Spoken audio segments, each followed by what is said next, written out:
हाँ जी स्टूडेंट्स, जिहड़ा अपना जॉइंट स्टॉक कंपनी आ 8th चैप्टर ਉਹਦਾ लास्ट टॉपिक है difference between partnership and joint stock company.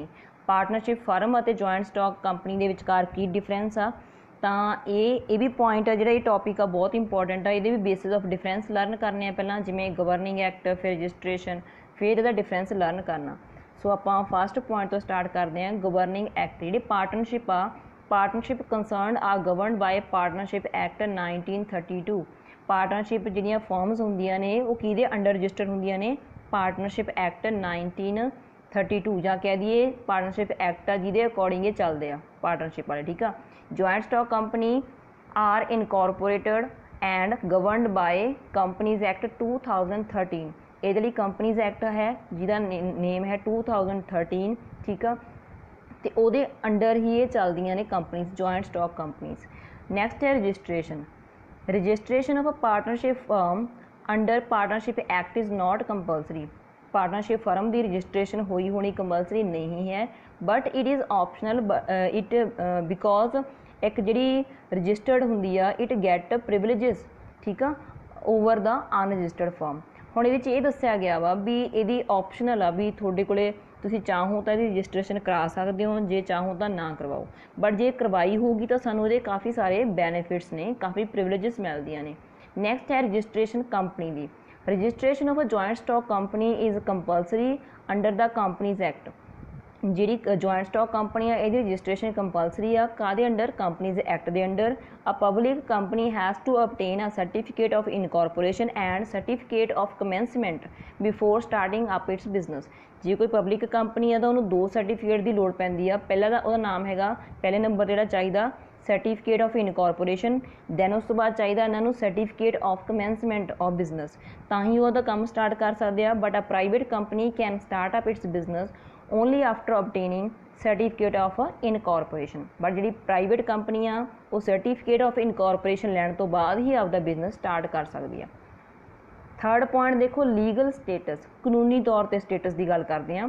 Partnership does not enjoy any separate legal entity apart from its members और partners. Member can not enter into contract with their own firm. जी partnership firm आ ये अलग तो separate कोई entity, अलग तो कोई पछाण नहीं होंगी ये मैंबर नालों या ये पार्टनर्स नालों। ये पार्टनर्स नूं ही आप फर्म कह दें तो फर्म नूं ही पार्टनर कह दें। ठीक आ। सो ये जिहड़े मैंबरस ने वो आपदी ही फर्म के नाल कॉन्ट्रैक्ट नहीं कर सकते। ठीक आ। कॉन्ट्रैक्ट इन द सेंस जिवें मान लो किसी पार्टनर ने आपदी ही जमीन बेचनी होवे, आपदी ही फर्म नूं तो नहीं बेच सकता। ठीक आ, तो आपदी ही फर्म नाल कॉन्ट्रैक्ट नहीं कर सकता। नैक्सट देखो, company has a special status and personality distinct and separate from its members who compose it. जिहड़े मैंबरस ने कंपनी नूं बनाया है उन्हां नालों अलग पछाण हुंदी है company the. It has its own common seal and can enter into contract with its members and third parties. तो जी कंपनी आ वो आपदे ही मैंबरस के नाल कॉन्ट्रैक्ट कर सकती है, बिकॉज कंपनी की आपकी सील होंगी, आपकी मोहर होंगी आ। ठीक आ। एंड थर्ड पार्टी नाल भी कॉन्ट्रैक्ट दे विच एंटर हो सकती है। नैक्सट टॉपिक जो अपना नैक्सट पॉइंट ये है वो है लाइबिलिटी। पहला पार्टनरशिप की देखांगे। In partnership the liability of its partners is unlimited. ਜਿਹੜੇ ਪਾਰਟਨਰਸ ਨੇ ਉਹਨਾਂ ਦੀ ਜਿਹੜੀ ਲਾਇਬਿਲਿਟੀ ਉਹ ਅਨਲਿਮਿਟਡ ਹੁੰਦੀ ਆ। They are jointly and separately responsible for the liabilities of the firm. ਜਾਂ ਤਾਂ ਉਹ ਇਕੱਠੇ ਜਾਂ ਅਲੱਗ-ਅਲੱਗ ਸਾਰੇ ਰਿਸਪੌਂਸਿਬਲ ਹੁੰਦੇ ਆ ਜਿੰਨੀਆਂ ਵੀ ਦੇਣਦਾਰੀਆਂ ਨੇ ਫਰਮ ਦੀਆਂ। ਠੀਕ ਆ। ਸੋ ਉਹਨਾਂ ਦੀ ਪਰਸਨਲ ਪ੍ਰੋਪਰਟੀ ਅਟੈਚ ਹੁੰਦੀ ਆ ਜੇ ਡੈਟ ਪੇ ਨਹੀਂ ਹੋ ਸਕਦਾ ਸਾਰੀ ਫਰਮ ਨੂੰ ਵੇਚ ਕੇ। ਜੁਆਇੰਟ ਸਟਾਕ ਕੰਪਨੀ ਦੇ ਵਿੱਚ ਕੀ ਹੁੰਦਾ? ਜੁਆਇੰਟ ਸਟਾਕ ਕੰਪਨੀ ਦਾ liability of its share holder is limited to the extent of nominal value of the shares held by them। ਕਿਹੜੇ ਮੈਂਬਰ ਕੋਲੇ ਕਿੰਨੇ ਸ਼ੇਅਰ ਆ ਉਹਦੇ ਬੇਸਿਸ ਤੇ ਹੀ ਉਹਦੀ ਲਾਇਬਿਲਿਟੀ ਬਣਦੀ ਆ। There are no personally liable for the debt of the company. ਮਤਲਬ ਉਹਨਾਂ ਦੀ ਕੋਈ ਪਰਸਨਲ ਪ੍ਰੋਪਰਟੀ ਅਟੈਚ ਨਹੀਂ ਹੋਊਗੀ ਕੰਪਨੀ ਦੇ ਡੈਟ ਪੇ ਕਰਨ ਲਈ। ਆਡਿਟਸ ਆਫ ਦ ਅਕਾਊਂਟਸ, ਮਤਲਬ ਜਿਹੜੀ ਜਾਂਚ ਪੜਤਾਲ ਹੁੰਦੀ ਹੈ ਅਕਾਊਂਟਸ ਦੀ ਉਹ। It is not legally compulsory for a partnership firm to audit its accounts. कानूनी तौर पर यह कंपलसरी नहीं है भी जी पार्टनरशिप फर्म वो आपके अकाउंट्स की जाँच पड़ताल करावे या ऑडिट करावे। जी कंपनीज ने it is mandatory under companies act 2013 to audit the accounts. ये मैंडेटरी है, कंपलसरी है भी तुसी अकाउंट्स की दा ऑडिट कराना है।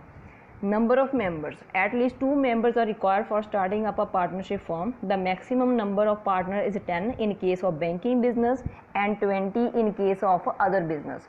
So partnership firm ਨੂੰ ਸ਼ੁਰੂ ਕਰਨ ਦੇ ਲਈ ਮਿਨੀਮਮ 2 ਪਰਸਨ ਦੀ ਲੋੜ ਹੁੰਦੀ ਆ, ਬਟ ਜੇ ਬੈਂਕਿੰਗ ਬਿਜ਼ਨਸ ਕਰਨਾ ਤਾਂ 10 ਜਾਣੇ ਆ ਮੈਕਸੀਮਮ, ਠੀਕ ਆ। But J other type of business है तो 20 पीपल। बट जी पब्लिक कंपनियां आप कंपनी के केस देखिए तो मिनीमम 7 परसन चाहिए, अदली 7 परसन चाहिए आ, मैक्सीमम की कोई लिमिट नहीं है। प्राइवेट कंपनी मिनीमम चाहिए 2 मैंबर एंड मैक्सीमम 200, ठीक है। नैक्सट ये है ट्रांसफर ऑफ शेयर्स।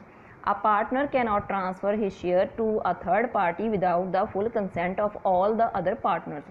एक पार्टनर आपदे हिस्से के पैसे या शेयर किसी ਨੂੰ भी ट्रांसफर नहीं कर सकता बिना नाल दे पार्टनर्स ਨੂੰ ਪੁੱਛੇ। A shareholder can independently transfer his shares without the consent of other shareholders। एक shareholder आपदे ਜਿਹੜੇ shares ਨੇ ਉਹ ਕਿਸੇ ਨੂੰ ਵੀ ट्रांसफर कर सकता बिना बाकी shareholders ਨੂੰ ਪੁੱਛੇ। बट ਇਹਦੇ ਨਾਲ ਤੁਸੀਂ ब्रैकेट 'ਚ ਇਹ ਪਾ ਸਕਦੇ ਹੋ ਵੀ it is possible only in the case of public company. So public company वाले ਜਿਹੜੇ शेयर होल्डर आ ਉਹੀ ਆਪਦੇ ਜਿਹੜੇ शेयर आ ट्रांसफर कर सकते हैं, प्राइवेट ਦੇ ਵਿੱਚ रिस्ट्रिक्शनस ਹੁੰਦੀਆਂ ਨੇ। नैक्सट है अपने को management and control. A partnership firm is managed and control by the partners. हुण इनू मैनेज करना तो कंट्रोल करने का काम ये पार्टनर्स का होंदा। Joint stock company is managed and control by board of directors who are elected by the elected representative of the share holder. Joint stock company नू मैनेज करने वाले बोर्ड ऑफ डायरैक्टर होंदे आ जिहड़े कि शेयर होल्डर्स ने वोटां पा के चुने होंदे आ। कॉन्टीन्यूटी एक पार्टनरशिप फर्म उदों डिजोल्व होती है, उदों बंद हो जाती है जो किसी पार्टनर की डैथ, इंसॉल्वेंसी या ल्यूनेसी होंदी है। जबकि जी कंपनी है वो कॉन्टीन्यूटी इफेक्ट नहीं होंदी by the death of its members और इंसॉल्वेंसी, ठीक है। लास्ट पॉइंट्स रह गए वो देख लो। ये लीगल फॉर्मैलिटीज़, कोई भी लीगल फॉर्मैलिटी की लोड़ नहीं पैंदी इनू फॉर्म करने लिए, जी पार्टनरशिप फर्म आ ਇਹਨੂੰ ਫਾਰਮ ਕਰਨ ਦੇ ਲਈ ਜਾਂ ਇਹਦੀ ਵਰਕਿੰਗ ਲਈ, ਠੀਕ ਹੈ। ਜੁਆਇੰਟ ਸਟਾਕ ਕੰਪਨੀ ਦੇ ਵਿੱਚ ਕਾਫੀ ਸਾਰੀਆਂ ਲੀਗਲ ਫਾਰਮੈਲਿਟੀਜ਼ ਦੀ ਲੋੜ ਪੈਂਦੀ ਰਹਿੰਦੀ ਹੈ ਜੁਆਇੰਟ ਸਟਾਕ ਕੰਪਨੀ ਦੀ ਵਰਕਿੰਗ ਦੇ ਲਈ ਜਾਂ ਇਹਨੂੰ ਫਾਰਮ ਕਰਨ ਦੇ ਲਈ। Authority of members, partner have implied authority to bind the firm for its acts. मतलब जो पार्टनर ने जो बाहर जाके किसी नाल कॉन्टैक्ट करते हैं या कॉन्ट्रैक्ट करते हैं तो वह कॉन्ट्रैक्ट का चाहे पॉजिटिव के रिजल्ट आए या नैगेटिव के सारे मैंबर बाइंड हो जाते हैं। मतलब चाहे नुकसान हो चाहे फायदा, बाकी सारे उन्हें बाइंड हो गए। बट जो शेयर होल्डर्स ने of the company are not have no implied authority to bind the company. हुण जो शेयर होल्डर्स ने वो बाहर जाके कोई कॉन्ट्रैक्ट नहीं कर सकते। The share holder can not act as a agent of the company.